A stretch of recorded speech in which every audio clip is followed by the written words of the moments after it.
I have already uploaded many videos on practice questions of different chapters. So today we'll be solving a sample paper based on CBSE sample pattern. So here is the first question we have with us. The question is, find the least number that is divisible by all the numbers from 1 to 10. Both inclusive means कि 1 से भी divisible होना चाहिए और 10 से, और उसके अलावा उनके जो बीच में सारे नंबर्स आते हैं उनसे भी divisible होना चाहिए. तो इन टाइप ऑफ क्वेश्चंस में हम लोग हमेशा क्या करते हैं, LCM लेते हैं. LCM ऑफ 1 and 10 हम लोग फाइंड करेंगे.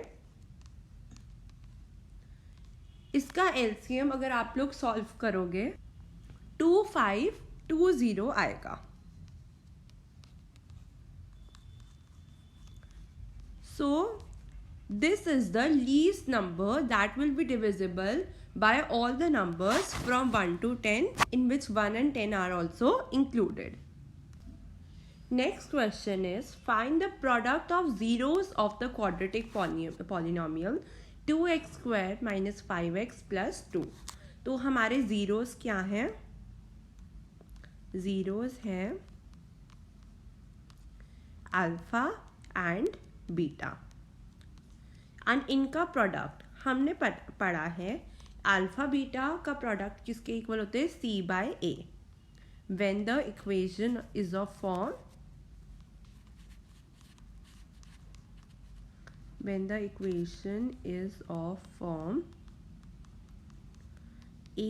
ax square plus bx plus c is equal to 0. Okay, सो यहाँ पर हमारा c क्या है? 2 और a क्या है? 2. तो हमारा प्रोडक्ट ऑफ द जीरोस क्या आ गया? 1. ये हमारा आंसर है.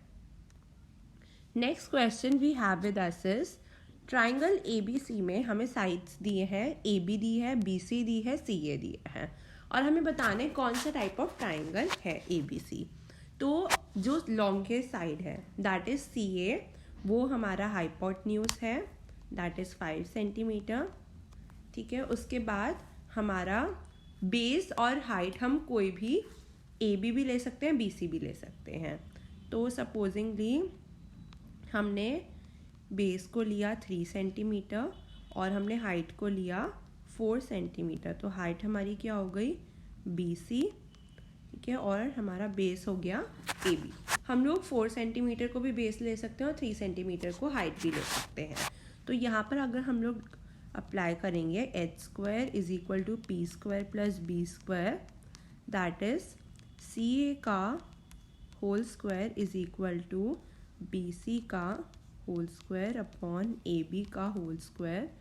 तो हम लोग देखेंगे कि यहाँ पर Pythagoras theorem 25 is equal to 16 plus 9, मतलब यहाँ पर पाइथागोरस थ्योरम जो है वेरीफाई हो रही है. तो हम क्या आंसर देंगे यहाँ पर कि ये राइट एंगल ट्राइंगल है. ठीक है, नेक्स्ट क्वेश्चन जो इसका और पार्ट था वो उसमें था कि tan थीटा हमें 12/13 दिया है. तो हमें किसकी वैल्यू निकालनी है? 2 sin theta cos theta upon में cos square theta minus sine square theta की हमें क्या निकालनी है? वैल्यू निकालनी है. अब tan थीटा हमें क्या दिया है? 12/13. tan थीटा हमें पता है किसके इक्वल होता है? P बाय B, मतलब परपेंडिकुलर बाय बेस. तो हमारा 12 क्या हो जाएगा? परपेंडिकुलर हो जाएगा, और बेस हमारा 13 हो जाएगा. ठीक है, अब हमने पाइथागोरस थ्योरम जो मैंने अपने पिछले क्वेश्चन में भी डिस्कस किया था यूज़ करके हम यहाँ पर h निकाल लेंगे. तो h हमारा क्या आ जाएगा? 12 का स्क्वायर 144 प्लस 13 का स्क्वायर 169 इज इक्वल टू 313. तो h स्क्वायर 313, तो h आ जाएगा √313. अब इसी से ही हम अपनी साइन थीटा कॉस थीटा की वैल्यूज निकालेंगे. साइन थीटा हमें पता है किसके इक्वल होता है? P bye H. P है 12, H है √313. ऐसी कॉस थीटा किसके इक्वल होता है? B by H. b किसके इक्वल है 13 और h है √313। अब हमें कुछ नहीं करना, इसमें बस हम लोग जो हमें फाइंड आउट करना है ना, इसमें हम लोग इन वैल्यूज़ को पुट अप करेंगे और हमारा फाइनल आंसर क्या आएगा 312/25। इसे एक बार सॉल्व करके चेक कर लेना, यही हमारा फाइनल आंसर होगा। नेक्स्ट क्वेश्चन में हमें क्या लिखना है, कंडीशन लिखनी है जिसमें ये दो इक्वेशंस जो हमें दी है इनके इनफाइनाइटली मेनी सॉल्यूशंस होंगे। तो हमें पता है हमारी कंडीशन क्या होती है, a by small a by capital A is equal to small b by capital B is equal to small c by capital C। तो ये हमारी जब कंडीशन फुलफिल होती है हम कहते हैं कि इक्वेशन के इनफाइनाइटली मेनी सॉल्यूशंस हैं। नेक्स्ट क्वेश्चन में एक डाई है, उसमें जो 6 फेसेस हैं उस पर 0 है, 1 1 1 है, 6 है और 6 है। और ऐसे ही दो डाइस है, ठीक है, जिन पे यही सेम नंबर्स हैं। इनको एक साथ थ्रो किया है और टोटल स्कोर को रिकॉर्ड किया है। हमें बताना है कि टोटल स्कोर 7 आएगा, इसकी प्रोबेबिलिटी क्या है। तो इसके लिए हम अपने सारे पॉसिबिलिटीज़ लिखेंगे, क्या क्या हो सकता है। तो सबसे पहला ऐसा हो सकता है पहली डाइस पे 0 आए, दूसरे पे भी 0 आए, पहले पे 0 आए, दूसरे पे 1 आए, पहले पे 0 आए, दूसरे पे 1 आए, पहले पे 0 आए, दूसरे पे 1 आए। नेक्स्ट होएगा 0 का 6 के साथ और उसके बाद होगा 0 का 6 के साथ। ऐसे ही हम अपने सारी पॉसिबिलिटीज़ लिखेंगे जिसमें हम कहेंगे कि पहले 1 का 0 के साथ होगा, फिर 1 का 1 के साथ होगा, फिर 1 का फिर से 1 के साथ होगा, फिर 1 का फिर से 1 के साथ होगा, लास्ट में ऐसे 1 का 6 के साथ होगा, 1 का 6 के साथ होगा। ऐसे हम अपनी सारी पॉसिबिलिटीज़ जब लिखेंगे और हम इनको सम करेंगे, जैसे फॉर एग्जांपल इसका सम 7 आ रहा है, इसका सम भी 7 आ रहा है, ऐसे हमें फाइंड आउट करना है। और हम लोग जब प्रोबेबिलिटी निकालेंगे तो क्या आएगा, नंबर कितने मतलब possible number of favourable outcomes. Favourable outcomes क्या है, टोटल ऑफ 7 आना upon number of total outcomes. Total outcomes क्या हो जाएंगे, ये पॉसिबिलिटीज़। तो हमारा आंसर हो जाएगा 12/36, जिसे हम लोग लोएस्ट फॉर्म में 1/3 लिख सकते हैं। नेक्स्ट क्वेश्चन में हमें प्रोबेबिलिटी ऑफ अकरेंस दी हुई है और हमें बताना है अगर ये इवेंट अकर नहीं हुआ उसकी प्रोबेबिलिटी क्या है।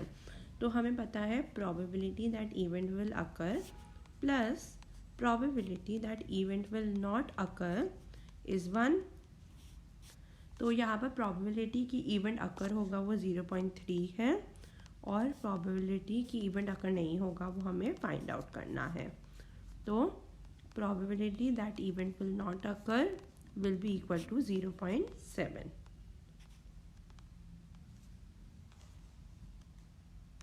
नेक्स्ट क्वेश्चन में हमें प्राइम फैक्टराइजेशन ऑफ 50 लिखना है। तो प्राइम फैक्टराइजेशन हम कैसे लिखेंगे, इसमें हम लोग क्या करेंगे, प्राइम फैक्टर्स का प्रोडक्ट लेंगे। तो 2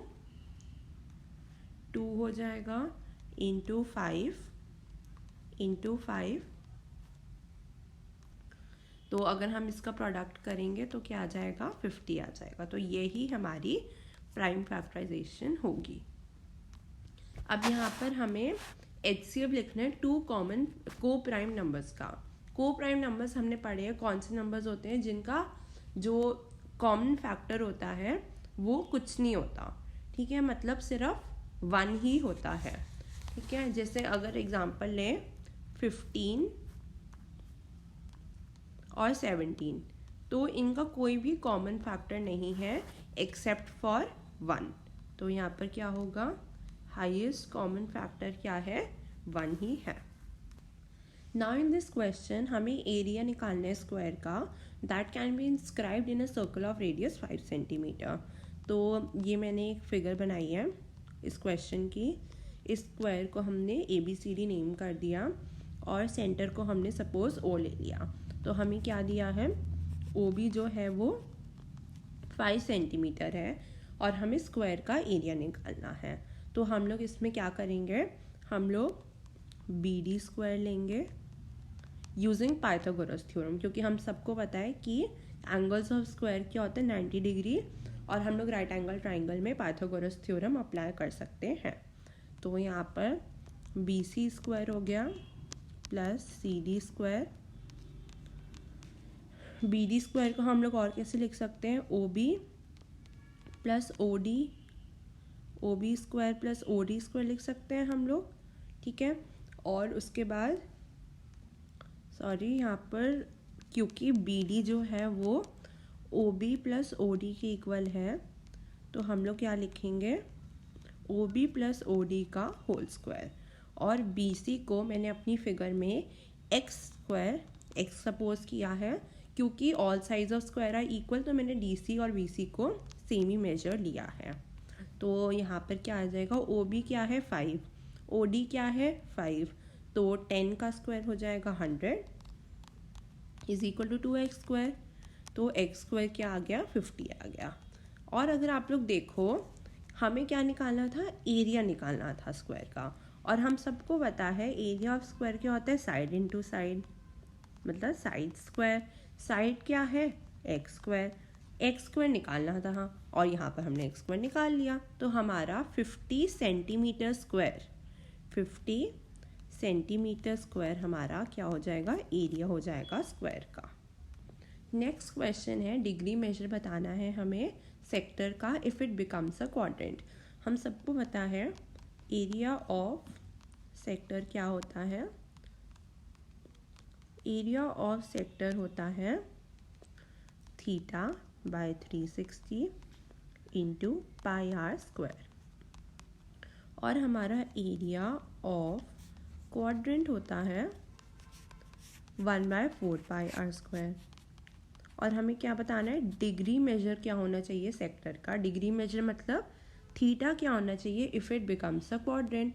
तो हम देख सकते हैं अगर थीटा को हम लोग 90 डिग्री लेंगे और इसे लोएस्ट फॉर्म में चेंज करेंगे, 90/360 इज 1/4, तो वो क्या बन जाएगा, हमारा क्वाड्रेंट बन जाएगा। तो क्वेश्चन में हमसे यही पूछा था, तो हम क्या कहेंगे, डिग्री मेजर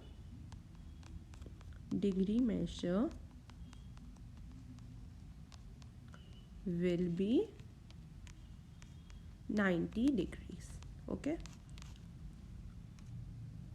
तो यहाँ पर हमें ट्री दिया हुआ है 12 मीटर हाई है, मतलब ये ट्री की हमें हाइट दी हुई है, ठीक है। It is broken by the wind in such a way, उसका टॉप ग्राउंड को टच करता है। It is broken, ground touches मतलब ग्राउंड को टच करता है, and makes angle 60 degrees with the ground. तो ये हमारा क्या है, ग्राउंड है, और उसके साथ क्या बना रहा है 60 डिग्रीज। हमें क्या निकालना है, find the height from the bottom of the tree where it is broken, मतलब हमें ये निकालना है। इसको हमने h अज्यूम कर लिया, ठीक है। अब हम कैसे निकाल सकते हैं, हम लोग सिंपल है, साइन 60 डिग्री, साइन किसके इक्वल होता है, p/h, p है 12/h, साइन 60 की वैल्यू क्या होती है, √3/2, तो यहाँ h आया 12, और h को अगर हम लोग सॉल्व करें तो क्या आ जाएगा 24/√3। इसे फर्दर हमने रैशनलाइज किया, तो हमारा आंसर क्या आ जाएगा 8√3 मीटर। ये हमारी हाइट हो जाएगी फ्रॉम द बॉटम। तो यहाँ पर सर्कमफ्रेंस है और एरिया न्यूमेरिकली इक्वल है। सर्कमफ्रेंस क्या होता है सर्कल का, 2πr, ठीक है, 2πr, और एरिया क्या होता है πr²। ये दोनों की वैल्यूज न्यूमेरिकली इक्वल है, पाई से पाई कट गया, ठीक है। और 2r इज इक्वल टू, मतलब यहाँ पर 2 इज इक्वल टू r आ गया, क्योंकि यहाँ पर एक r है, यहाँ पर भी एक r कट जाएगा, तो r क्या आ गया हमारा, r हमारा आ गया 2, ठीक है। एम्पेरिकल फॉर्मूला हमारा क्या होता है, mode is equal to 3 median -2 mean. यही हमारा एम्पेरिकल फॉर्मूला होता है, जिसमें हमारा मीन, मीडियन और मोड के बीच में रिलेशनशिप पता चलता है। अब हमें यहाँ पर इस डिस्ट्रीब्यूशन की मॉडल क्लास लिखनी है। मॉडल क्लास कौन सी होगी? जिस क्लास की मैक्सिमम फ्रीक्वेंसी होगी, और मैक्सिमम फ्रीक्वेंसी यहाँ पर कौन सी क्लास की है? 20 to 40। तो हमारी मॉडल क्लास क्या हो जाएगी? 20 to 40। इस क्वेश्चन में हमें लिखा हुआ है कि पेयर ऑफ टेंजेंट्स ड्रॉन है which are incline to each other at an angle of 80 degree. तो यहाँ फिगर में देख सकते हैं ये जो टेंजेंट्स है ये इंक्लाइंड है at an angle of 80 degrees. हमें टेंजेंट्स बनानी है at the end points of those two radii of the circle. अब यहाँ पे एंड पॉइंट्स क्या है? ए और बी है, दो रेडियाई के। ठीक है, तो फिर अब हमें इसी में से ही टेंजेंट बनाना है। तो हमने ये बना दिया। तो अब हमें इसमें निकालना क्या है? निकालना हमें है एंगल ए ओ बी। ठीक है, अब हमें एक प्रॉपर्टी पता है दैट द रेडियस इज, मैं लिख भी रही हूँ यहाँ पर, radius is perpendicular to the tangent drawn from external point of circle, drawn from external point of circle। ये प्रॉपर्टी यूज करके मैंने क्या किया? एंगल OAD को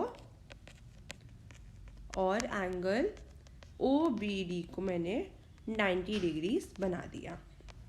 अब हमें पता है एंगल्स के ना क्वाड्रिलेटरल क्या होते हैं? 360 डिग्री। ठीक है, तो उसी प्रॉपर्टी को यूज़ करके अब हम क्या करेंगे? Angle OAD plus angle OBD plus angle ADB plus angle AOB क्या हो जाएगा? एंगल AOB है यहाँ पर 360 डिग्री हो जाएगा। OAD हमें पता है 90 डिग्री है, OBD भी हमें पता है 90 डिग्री है, ADB भी हमें पता है 80 डिग्री है। तो अब हमारा बचा क्या? 100 डिग्री बचा। ठीक है, तो एंगल AOB क्या हो गया? 100 डिग्रीज। यही हमारा फाइनल आंसर है। इस क्वेश्चन में हमें क्या करनी है? इन दो इक्वेशंस को सॉल्व करना है।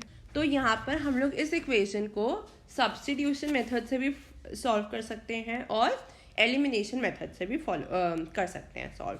तो मैं पर्सनली एलिमिनेशन मेथड प्रेफर करती हूँ, तो मैं इस इक्वेशन को उसी मेथड से सॉल्व कर रही हूँ। तो यहाँ पर हम लोग क्या कर सकते हैं? इस पूरी इक्वेशन को हम लोग 2 से मल्टीप्लाई कर सकते हैं। इस पूरी इक्वेशन को हम लोग क्या कर सकते हैं?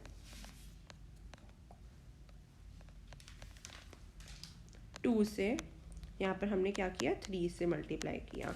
तो यहाँ क्या आ गया? 4x plus 6y is equal to 10। यहाँ कर सकते हैं 21x minus 6y is equal to 15। तो यहाँ पर होगा क्या? 6y माइनस 6y ये कट हो जाएगा, 25x आ गया 25। तो यहाँ पर क्या आ गया? x आ गया हमारा 1 आ गया। और ये इक्वेशन, ये वैल्यू जो है x की, ये हम किसी भी इक्वेशन में पुट कर सकते हैं। सपोज हमने ये 1 है हमारी, ये 2 है, तो सपोज हमने इसमें पुट कर दी, तो इसे सॉल्व करके हमारा क्या आंसर आ जाएगा? 3y is equal to 3। तो हमारा y भी 1 आ गया। तो हमारा आंसर क्या है? 1,1, क्योंकि x भी 1 है और y भी 1 है। अब ये जो है ये हमारे पिछले क्वेश्चन का ही और पार्ट है। इसमें हमें क्या शो करना है? वो यूनिक सोल्यूशन है। यूनिक सोल्यूशन की क्या प्रॉपर्टी होती है कि A1 upon A2 is not equal to B1 upon B2। ठीक है, अब यहाँ पे A1 है क्या? 9 है, A2 1 है। ठीक है, और हमारा B1 क्या है? -1 है, B2 क्या है? 2 है। तो हम देखेंगे A1 upon A2 B1 upon B2 की इक्वल नहीं है। तो इससे हम लोग शो कर दिया हमने कि इनका क्या है? यूनिक सोल्यूशन है।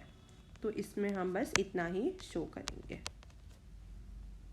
नेक्स्ट क्वेश्चन हमारे पास क्या है, हमें 9 प्लस 9 tan स्क्वायर ए की वैल्यू लिखनी है। तो 9 यहाँ पे कॉमन दिख रहा है हमें, ठीक है, और यहाँ पे क्या हो जाएगा 1 प्लस tan स्क्वायर ए हम लोग ब्रैकेट में ले लेंगे।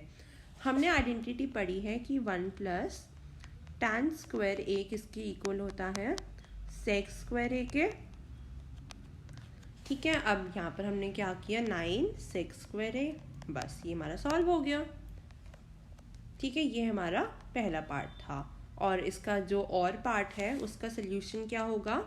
अब आप लोग सोचो, हमारी जो आइडेंटिटी है ये वाली, इसी से ही हम इसे सॉल्व करेंगे, और दूसरी आइडेंटिटी हम कौन सी यूज़ करेंगे, 1 plus cot square A is equal to cosec square A, ठीक है। अब हमें नेक्स्ट क्वेश्चन में सेक स्क्वायर थीटा -1 दिया है, मतलब सेक स्क्वायर ए -1, ठीक है। अब ये इधर चला जाएगा तो यहाँ क्या बचेगा, tan स्क्वायर ए बचेगा, और कॉसेक स्क्वायर थीटा -1, ये 1 इधर चला गया तो यहाँ पर क्या बचेगा, कॉट स्क्वायर ए, ठीक है। अब अगर हम लोग सोचें इसे फर्दर कैसे सॉल्व कर सकते हैं, हमें ये पता है जो कॉट ए होता है वो क्या होता है, वो रेसिप्रोकल होता है tan ए की वैल्यू का, ठीक है। तो बस अब आ जाएगा हमारा, यहाँ पर क्या करेंगे 1 बाय tan स्क्वायर ए, तो tan square A gets cut और हमारा आंसर आ गया 1। ये हमारा लास्ट क्वेश्चन है पार्ट ए सेक्शन 1 का, दैट इज हमारा क्वेश्चन नंबर ये 16th है, ठीक है। अब हमें क्या निकालना है, 10th टर्म निकालना है, ठीक है। 10th टर्म निकालने के लिए हम क्या करते हैं, हमें ये पता है ए एन हमारा a plus n minus 1d के इक्वल होता है, ये फॉर्मूला हमने सीखा है अपने AP चैप्टर में। और a इस क्वेश्चन में क्या है, a मतलब फर्स्ट टर्म तो 6 है, ठीक है। n हमें क्या है 10th टर्म निकालना है, तो यहाँ पर 10 माइनस 1 हो गया, d हो गया 4, तो इसे सॉल्व करेंगे तो हमारा क्या आ जाएगा 42, मतलब इस AP सीरीज की हमारे जो 10 टर्म होगा वो क्या होगा 42 होगा। With this, we have discussed all the questions of part A section 1. It is important to solve all the questions so that you can check wherever mistakes you have made by seeing the solution that I have discussed in this video. Next up, I will be bringing the video of part A section 2. So stay tuned till the end. Bye bye.